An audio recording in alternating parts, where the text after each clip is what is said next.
Okay, joined by Joe Fortune, the Ballyboden St Endas manager. Joe, it's county final week. It's Ballyboden St Endas versus Cuala in the Dublin Senior A Hurling final on Sunday. How are preparations going for you so far?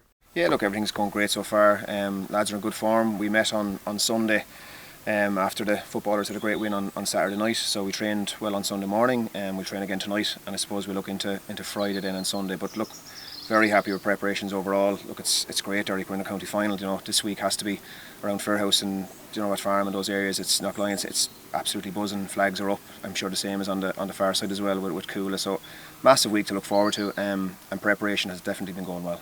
You mentioned the footballers there as well, obviously, and the excitement around the Fairhouse, Knockline, Temple area at the moment. Two teams in the county finals, obviously yourselves this Sunday and the weekend after, the footballers. That's a huge achievement for Ballyboden St Endas to be in two county finals in the same year, especially a year like this. Yeah, look, and the type of year that it is, I suppose, with the pandemic that we've kind of gone through for the last number of months. Like, it's a massive achievement for the club. But look, history will tell you that Ballyboden are a dual club, and the achievement for both teams to get into a county final is of massive significance. But I'm sure myself and Anthony, would be happy, please God, in 2 weeks' time to have two cups sitting in Ballyboden as well as just a final appearance. But look, we won it in 18, the footballers won it last year. So this has been coming, I suppose, for a while, where the dual element and the players that we have. But look, there's good communication between the two camps, and I suppose our priority obviously is Sunday, and then the lads will move into the following Sunday then for the football final.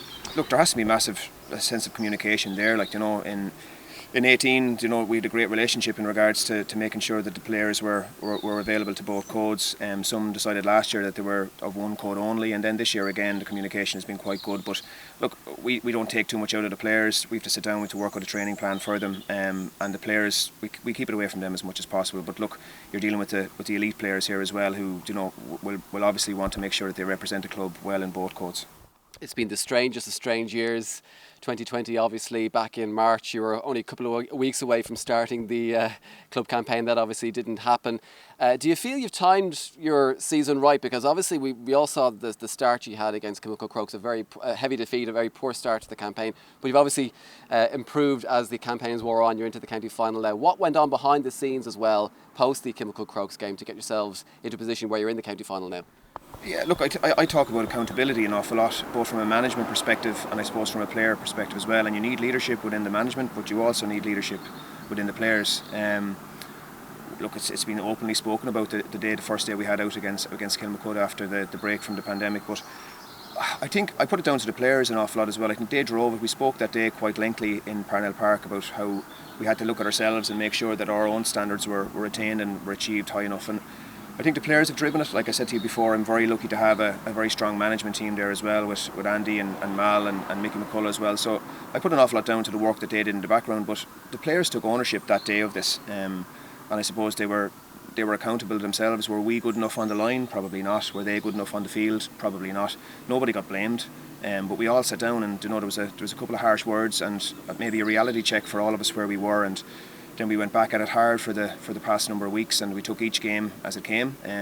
Like after that, remember, we were facing into Scully Connell and a massive game then in Páirc Uí Murchú against Crave Kieran, who had done really, really well last year. So every game after that, Derek, became about you had to win to stay in the championship. So I suppose maybe that helped us more. Maybe the fact that it became a really competitive couple of weeks, and every game was there going to be a next game because of what was going on, with both from a pandemic point of view and also from a hurling point of view. So look, the lads responded. I can only commend them as a group of players, managers, management. They really took leadership out of it. So I can't only commend them for that. We've spoken about the pandemic as well, and obviously the majority of this season's campaign has been behind closed doors, especially over the past few weeks. How have you handled that in terms of not having a crowd there? It's a very different situation than normal. It is, and I think the day we spoke after the Vincent's game, it's hard on families, because these families, and you can have the usual names that you speak about in Boden or in Cuala or in Afina or Vincent's, wherever it is. It hurts those families that they're not there. It's great for us that we're there, and the lads are given some sort of value and some sort of lift to the spirits for the community at home. But I don't know if it affects the players too much, if I'm being 100% honest. I think the players go to do a job. Their job is to go and win a game.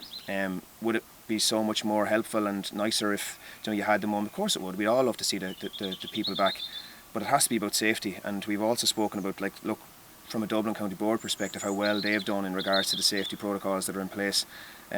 So does it affect the players? I don't think so. I think we're focused now at the minute getting a job done.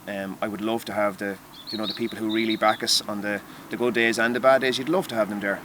It is Cuala in the final on Sunday. A team you know very well, they know you very well as well. What can you expect from them on Sunday? Oh look, they're champions. Like, they're champions from last year. They've won a couple of Club All-Irelands. I know the lads quite well. Matty did a great job when he was there with them, obviously. Brought them to 3 county titles, and then to go on then with Willie last year and win it again. Having us, I suppose, done it in 2018. So we won it in 18, they won it in 19, so now everybody wants to know who's going to win it in 20. But look, I can only commend Cuala for what they've achieved. Everybody, they set the bar, I suppose, for Dublin clubs in relation to where they wanted to go from a hurling perspective. They've got a serious forward unit and back unit, everywhere is strong. Look, we'll be up against it in regards to we'll have to make sure we bring our A game, and I'm sure they'll feel the same, because it's an ideal final for the neutral in that it's Ballyboden against Cuala. Boden have won 6 or 7 titles in the last number of years. I think both of them are on the same amount of titles now at the moment.